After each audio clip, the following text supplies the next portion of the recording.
Firman Tuhan Harian.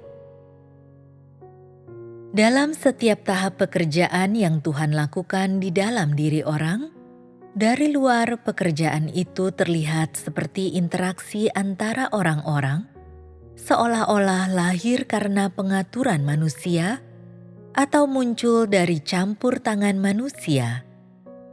Namun, di balik layar, setiap tahap pekerjaan dan semua yang terjadi adalah pertaruhan yang iblis buat di hadapan Tuhan, dan orang-orang harus berdiri teguh dalam kesaksian mereka bagi Tuhan. Misalnya, ketika Ayub diuji, di balik layar, iblis bertaruh dengan Tuhan, dan yang terjadi kepada Ayub adalah perbuatan manusia dan campur tangan manusia. Di balik setiap tahap yang Tuhan lakukan di dalam dirimu, terdapat pertaruhan antara iblis dengan Tuhan. Di balik semua itu ada pertempuran. Misalnya, jika engkau berprasangka terhadap saudara-saudarimu, tentu ada perkataan-perkataan yang ingin engkau ucapkan. Perkataan yang engkau rasa mungkin jahat di mata Tuhan, tetapi engkau merasa sulit menahannya dalam hatimu, dan pada saat itulah pertempuran mulai terjadi dalam dirimu. Apakah aku harus bicara atau tidak? Inilah pertempurannya. Jadi, dalam segala sesuatu selalu ada pertempuran.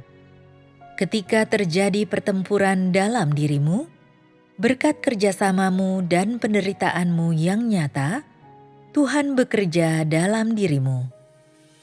Pada akhirnya, di dalam dirimu engkau mampu mengesampingkan masalahmu itu, dan tentu saja kemarahanmu pun akan padam.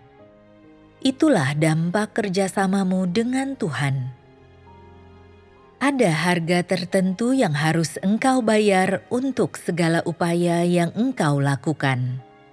Tanpa adanya kesusahan yang nyata, engkau tidak dapat memuaskan Tuhan, bahkan jauh sekali dari memuaskan Tuhan, dan engkau hanya mengucapkan slogan kosong. Dapatkah slogan-slogan kosong tersebut memuaskan Tuhan? Ketika Tuhan dan iblis bertempur di alam rohani, bagaimanakah seharusnya engkau memuaskan Tuhan? Dan bagaimanakah cara agar engkau berdiri teguh dalam kesaksianmu baginya? Engkau harus tahu bahwa segala sesuatu yang terjadi kepadamu adalah sebuah ujian besar dan merupakan saat ketika Tuhan membutuhkan engkau untuk menjadi kesaksian. Dari luar, hal ini mungkin tidak terlihat seperti masalah besar, tetapi ketika terjadi, hal ini menunjukkan apakah engkau mengasihi Tuhan atau tidak. Jika engkau mengasihinya, engkau akan mampu berdiri teguh dalam kesaksianmu baginya. Jika engkau belum menerapkan kasihnya, ini menunjukkan bahwa engkau bukan seseorang yang melakukan kebenaran, bahwa engkau tidak memiliki kebenaran, dan tidak memiliki hidup. Engkau hanyalah sekam. Segala sesuatu yang terjadi kepada orang-orang terlaksana saat Tuhan mengharuskan mereka untuk berdiri teguh dalam kesaksian mereka bagi Dia.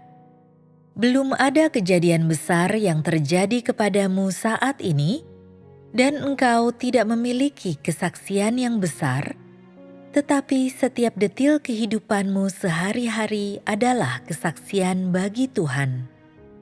Jika engkau dapat membuat saudara-saudari, anggota keluarga, dan semua orang di sekitarmu kagum, jika pada suatu hari orang yang tidak beriman datang dan mengagumi semua hal yang engkau lakukan, dan melihat bahwa semua yang Tuhan lakukan ajaib, engkau telah menjadi kesaksian. Walaupun engkau tidak memiliki pengertian dan kualitasmu rendah, melalui penyempurnaan Tuhan atas dirimu, engkau akan mampu memuaskan hatinya dan memperhatikan kehendaknya. Orang lain akan melihat pekerjaan besar apa yang dapat ia lakukan kepada orang-orang dengan kualitas terburuk. Orang-orang dibuat menjadi mengenal Tuhan dan menjadi penakluk iblis dan menjadi orang yang setia kepada Tuhan sampai tingkat tertentu. Jadi, tidak ada yang lebih pemberani daripada kelompok orang ini. Ini akan menjadi kesaksian terbesar. Walaupun engkau tidak mampu melakukan pekerjaan yang besar, engkau mampu memuaskan hati Tuhan. Orang lain tidak dapat mengesampingkan gagasan mereka, tetapi engkau dapat. Orang lain tidak dapat menjadi kesaksian bagi Tuhan melalui pengalaman nyata mereka, tetapi engkau dapat menggunakan tingkat pertumbuhan dan tindakan nyatamu untuk membalas kasih Tuhan dan memberikan kesaksian yang bergaung baginya. Hanya ini yang bisa dianggap benar-benar mengasihi Tuhan. Jika engkau tidak mampu melakukan ini, engkau tidak menjadi kesaksian di antara anggota keluargamu, saudara-saudarimu, atau di hadapan orang-orang dunia. Jika engkau tidak mampu menjadi kesaksian di hadapan iblis, iblis akan menertawakan engkau. Iblis akan memperlakukan engkau sebagai lelucon, sebagai mainan. Iblis juga akan sering mempermalukanmu dan membuatmu gila.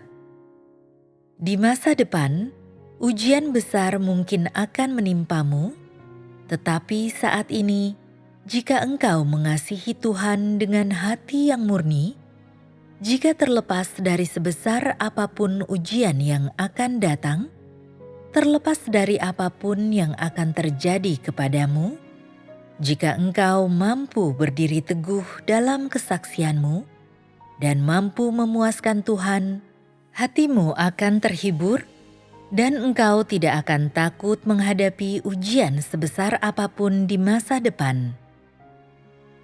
Engkau tidak dapat melihat apa yang akan terjadi di masa depan. Engkau hanya dapat memuaskan Tuhan melalui keadaan yang terjadi sekarang. Engkau tidak mampu melakukan pekerjaan besar dan harus berfokus memuaskan Tuhan dengan cara mengalami perkataannya dalam kehidupan nyata, serta memberikan kesaksian yang kuat dan bergaung yang mempermalukan si iblis.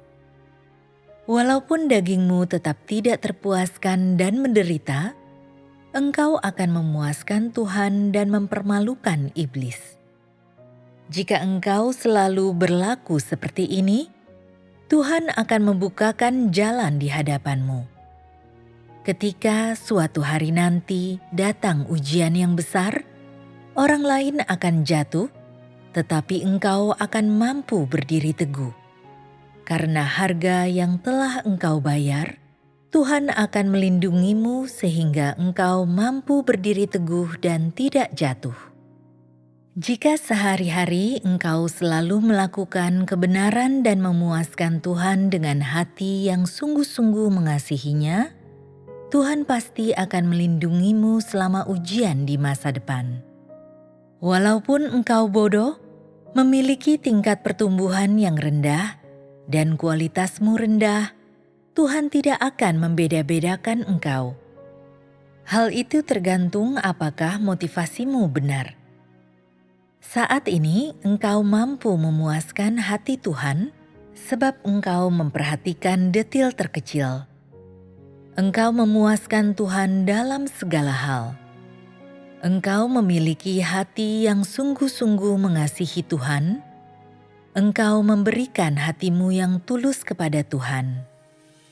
Meskipun ada beberapa hal yang tidak dapat engkau pahami, engkau dapat datang ke hadapan Tuhan untuk memperbaiki motivasimu, mencari kehendak Tuhan, dan melakukan segala hal yang diperlukan untuk memuaskan hati Tuhan. Barangkali saudara-saudarimu akan meninggalkanmu, tetapi hatimu akan memuaskan Tuhan, dan engkau tidak akan mengingini kesenangan daging. Jika engkau selalu berlaku seperti ini, engkau akan dilindungi ketika ujian besar menimpamu.